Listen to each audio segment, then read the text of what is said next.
Data. अब ई नहीं आएगा, एस आएगा क्योंकि ज्यादा है। ठीक है, तो हम यहाँ पे इसको क्या कर देते हैं, इसको भी हेडिंग बना देते हैं, क्योंकि भैया बड़ी चीज है, पढ़नी पड़ेगी। ठीक है, अब डेटा टाइप के अंदर हमने सबसे पहले टाइप कौन सा पढ़ा था? ठीक है, इसको आईएनटी लिख देते हैं, बाकी अपने हिसाब से इंटीजर देख लेना। अब इंटीजर क्या हुआ? वन अगर मैंने प्रिंट करा तो वन आया, फाइव प्रिंट करा तो फाइव आया। अब अगर मुझे साथ में चेक भी करना है, ठीक है, तो मैं क्या लिख देता हूँ यहाँ पे, चेकिंग टाइप ऑफ डेटा, साथ में ये भी करते जाते हैं। ठीक है, तो मैंने क्या करा, तो भी हेडिंग बना दिया, पर इसके साथ में एक हैश और लगा देते हैं, तो ये साइज अलग अलग हो गई। ठीक है, मैंने यहाँ पे लिख दिया टाइप, और टाइप ऑफ क्या चेक कर लेते हैं, वन चेक कर लेते हैं, क्या आया, इंटीजर आया। क्लियर? इंटीजर फर्स्ट चेक करा, फर्स्ट का आउटपुट निकाला। अब ऐसे ही हम सेकंड देख लेते हैं, तो सेकंड हमारे पास में क्या जाता है, फ्लोट लिख लेते हैं पहले। ठीक है, तो फ्लोट कैसा हो जाएगा, 2.54, हाँ वैसा वाला। अब मैं इसको रन करता हूँ तो मेरे पास में ऐसा आंसर आया। अगर मैं इसको चेक करता हूँ, टाइप 2.54, और इसको रन करा तो क्या आया, फ्लोट आया। ठीक है, ऐसे आप टाइप यूज करोगे तो आप टाइप चेक कर सकते हो, अगर आप प्रिंट यूज कर सकते हो तो प्रिंट करने को मिल जाएगा। ठीक है, स्ट्रिंग। ठीक है, अब स्ट्रिंग कैसे होते हैं, स्ट्रिंग दिखाने के लिए हम क्या करते हैं, अगर मैं सिंपल यहाँ पे मान लो यश लिखता हूँ, अपना नाम यूज नहीं करते हैं, पाइथन लिखा। ठीक है, अब मैं इसको रन करता हूँ तो ये क्या बताएगा, कौन सा एरर आया, नॉट डिफाइंड। क्यों नहीं है, क्योंकि ये इस चीज को क्या काउंट कर रहा है, वेरिएबल काउंट कर रहा है, और वेरिएबल के अंदर वो क्या करता है, वैल्यू चेक करता है। तो अभी इसके अंदर कोई वैल्यू नहीं है, तो अगर हमें प्रॉपर स्ट्रिंग पे ही बात करनी है तो स्ट्रिंग हमेशा कैसे डिफाइन होगा, कोट्स में डिफाइन होगा। तो हम यहाँ पे क्या करते हैं, कोट्स लगाए, पहले सिंगल लगाए, पाइथन लिखा, ठीक है, रन करा, आ गया आउटपुट। वापिस से टाइप चेक करा, इसमें टाइप में क्या लिखा, कोट्स के अंदर पाइथन लिखा, सही लिख रहा ना, हाँ, स्ट्रिंग आ गया। अब और कैसे हो सकती है स्ट्रिंग, स्ट्रिंग डबल कोट्स के अंदर भी हो सकती है, जैसे मैंने यहाँ पे लिखा क्या, वो एग्जांपल, बुक्स। ठीक है, तो अगर मैं इसको ऐसे लिखूंगा तो सही है, स्ट्रिंग आ रहा है। बट अगर बुक्स को हम प्रॉपरली लिखते हैं तो कैसे लिखते हैं, अपोस्ट्रोफ एस के साथ में लिखते हैं, और अपोस्ट्रोफ एस का मतलब क्या हो रहा था, सिंगल कोट हो जाता है। तो अगर मैं सिंगल कोड के अंदर सिंगल कोड को यूज करता हूँ, ये क्या दे देगा मुझे, एरर दे देगा। कौन सा एरर आया यहाँ पे, इनवैलिड सिंटेक्स का एरर आया। ठीक है, एरर का ध्यान देते जाना, जैसे जैसे एरर आते जाएंगे वैसे वैसे आप मानते जाना कि आपकी कोडिंग अच्छी होती जाएगी, क्योंकि आप एरर समझना चालू कर दोगे। यहाँ ऊपर क्या एरर आया, नेम एरर आया। नेम एरर का मतलब क्या होता है कि आप जो वैल्यू प्रिंट करने की कोशिश कर रहे हो या यूज कर रहे हो, वो उसको वेरिएबल की तरह रीड कर रहा है और वो गलत आ रहा है आंसर। तो हमें क्या चेंज करना पड़ेगा, हमें वैल्यूज को करेक्ट करना पड़ेगा। अगर आपके पास में सिंटेक्स एरर आता है, इसका मतलब ये है कि आपने जो लाइन लिखी है, प्रोग्राम लिखा है, वो गलत है। तो हमने यहाँ पर क्या गलत करा है, यहाँ पे अपोस्ट्रोफ एस से कारण गलत होगा। तो हमें इसको सही करना है, तो हम कैसे सही करेंगे, डबल कोट्स के अंदर सिंगल कोट का यूज कर लेंगे। तो मैंने डबल कोट लगाया, बुक के साथ में सिंगल कोट लगाया, और इसको रन करा, तो अब इसने सही रीड करा, एरर हट गया। तो हमने एरर लिखा, देखा, फिर एरर का सॉल्यूशन निकाला, और उस अकॉर्डिंग हम आगे बढ़ गए। स्ट्रिंग में एक और चीज आ गई, क्या चीज आ गई, सिंगल आ गया, डबल आ गया, ट्रिपल भी ले आते हैं, तो मैंने ट्रिपल लगा दिया। अब यहाँ पर हम क्या लिख सकते हैं, तो छोड़ो, कुछ भी लिख देते हैं, ऐसा लिखा, फिर इसके साथ में एक एस लगा दिया, नहीं तो भरा के क्या, यहाँ पर हमने क्या कर दिया, यहाँ पे डी लगा दिया, फिर यहाँ पे क्या कर दिया, डबल कोट्स लगा दिए। ठीक है, ऐसे बीच में हम यूज करते कर, मैंने इसको रन करा, तो यहाँ पर इसने क्या रीड करा, ट्रिपल कोट्स के अंदर आप सिंगल और डबल दोनों यूज कर सकते हो, तो भी उसको वो स्ट्रिंग के तरह काउंट करेगा।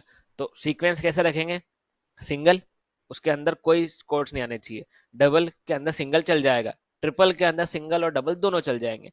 ठीक है, एक देख लेते हैं बुल वाला।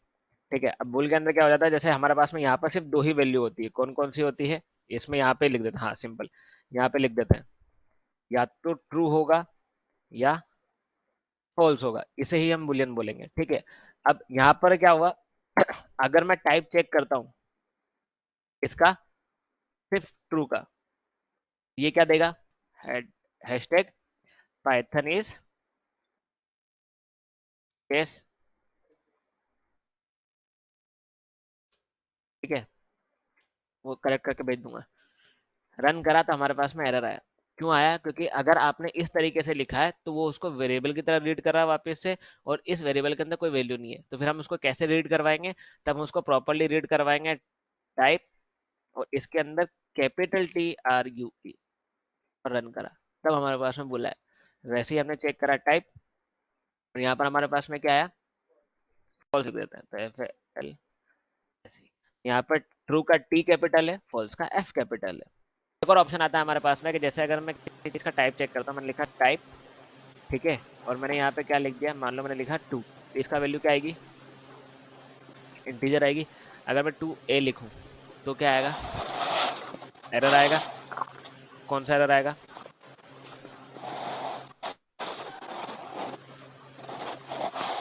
क्योंकि ए नॉट डिफाइंड वाला सिचुएशन आ रही है। अगर आपने 2 इंटीजर लिखा है, यहाँ पे ए लिखा है, ठीक है। अब अगर मैं यहाँ पर लिख देता हूँ, मान लो मैंने लिखा टाइप, और यहाँ पे मैंने लिख दिया 2J, अब क्या हुआ? कुछ चेंज हो गया? ए लिखा था मैंने तो ए ब्लैक में दिख रहा था, बट यहीं पर मैंने जे लिखा तो जे ग्रीन हो गया। तो कुछ तो गड़बड़ है यहाँ पर। तो एक सिंपल सी टर्म्स आती है कि जब हम स्कूल टाइम पे हम सॉल्व करते थे इक्वेशंस, तो हमारे पास में हम क्या, हाँ, तो हम क्या करते थे, हम कुछ नंबर्स यूज करा करते थे कि इसके साथ में एक रख लिया, इसके साथ में एक रख लिया, उसके बाद हम इक्वेशन को सॉल्व करते थे। तो वैसे ही कंडीशन में क्या होता है कि कभी कभी हमारे पास में यहाँ पर भी इक्वेशन आती है, तो उस इक्वेशन के टाइम पे आप क्या कर सकते हो, आप इस जे का यूज कर सकते हो, जे अल्फाबेट का यूज कर सकते हो। जे के अलावा अगर आप कोई भी अल्फाबेट यूज करते हो तो वो नहीं मानेगा। अब आप 2J को अगर आप इसका टाइप चेक करते हो तो आपके पास में एक और आता है data type, that is complex data type.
ठीक है।